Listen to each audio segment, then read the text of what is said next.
Përshëndetje të dashur miqtë e mi, përshëndetje të nderuar ndjekës, ja ku po ritakohemi sërish me mua Tirona Lilin,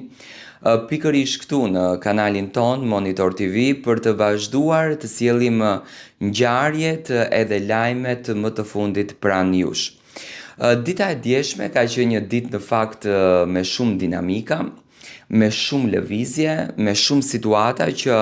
me patjetër që unë do t'i komentoj sot një e nga një. Dua të ndaloj tek Gjesti, një nga personazhet që në fakt çdo ditë po të hapim portale, po të hapim lajme, ka një titull për të, ka një titull shumë provokues. Gjesti ka qenë top tema e lajmeve që nga momenti që Gjesti nuk ishte pjesë e gjykimit, më pas do me thënë ka patur mendime të ndryshme, ka patur hamencime të ndryshme, të cilat me patjetër qëndrojnë në kuadër të hamencimeve, nuk janë me thënë të vërteta, derisa Gjesti nuk është se ka dalë, edhe ka fol vetë dhe ta tregon vetë realitetin se si është, nuk janë të vërteta. Ne deri diku do me thënë e dim historinë e Gjestit, deri diku e dim të vërtetën. Gjesti nuk është se hera e pare kërkon të gjën e vetë, e ka shfaqur disa herë problemin të cilin e ka patur dhe uroj me zemër që problemi i tij vërtet të merr atë rrugën e drejt, sepse Gjesti gjithmonë ka qenë i drejt në punën e tij. Fundi a fundit, çdo njeri punon për lekun e vet, dhe kur themi punon për lekun e vet, leku duhet me patjetër që të jepet atëherë kur ti e meriton. Dhe unë mendoj që Gjesti çdo punë që e ka bërë, lekun e ka merituar. Nga ana tjetër, Gjesti ka bërë një lëvizje shumë interesante, që në fakt mua mu duk interesante. Kjo është merita e një artistit, të arrijë fati që fansat të vinë deri në shtëpi,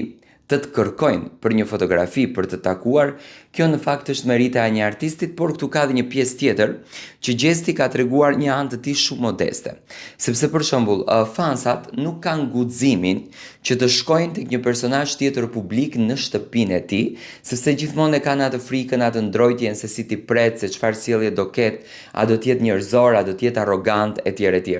Por natyra e Gjestit, njeriu i Gjestit, personazhi i Gjestit, e ka treguar që Gjesti është shumë modest, do me thënë Gjesti ndalon në rrugë, ju flet njerëzve,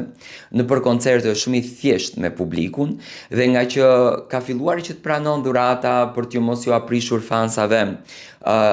i ka takuar dhe te dera, do me thënë shumë modest, e ka bërë Gjestin që të mos të flet në këtë rast, por siç duket normalisht, familja shqetësohet sepse kanë patur edhe një rast edhe normal që nuk duan që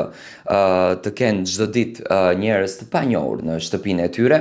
për të takuar Gjestin, për të kërkuar Gjestin, dhe Gjesti ka dalur me këtë reagimin. Shikoj që është një reagim nga këto keqdashësit që dëshirojnë që të merr kahje tjetër, por nuk mund të merr kahje tjetër, është e turpshme të merr kahje tjetër, sepse Gjesti e ka sqaruar shumë bukur që të gjithën këtë gjë domethënë e bën vetëm për respekt të familjes së tij. Ato të cilët duan ta takojnë Gjestin dhe duan ta shohin Gjestin, ka klabe, ka restorante, ka diskoteka ku Gjesti performon dhe me patjetër që mund të ikin ta takojnë atje. Do të thënë, Gjesti tregon një anë shumë njerëzore të ty, e të tij edhe me shumë dashuri ai ka folur me publikun. Do të thënë, Gjesti duket që është shumë pozitiv edhe është shumë i lumtur.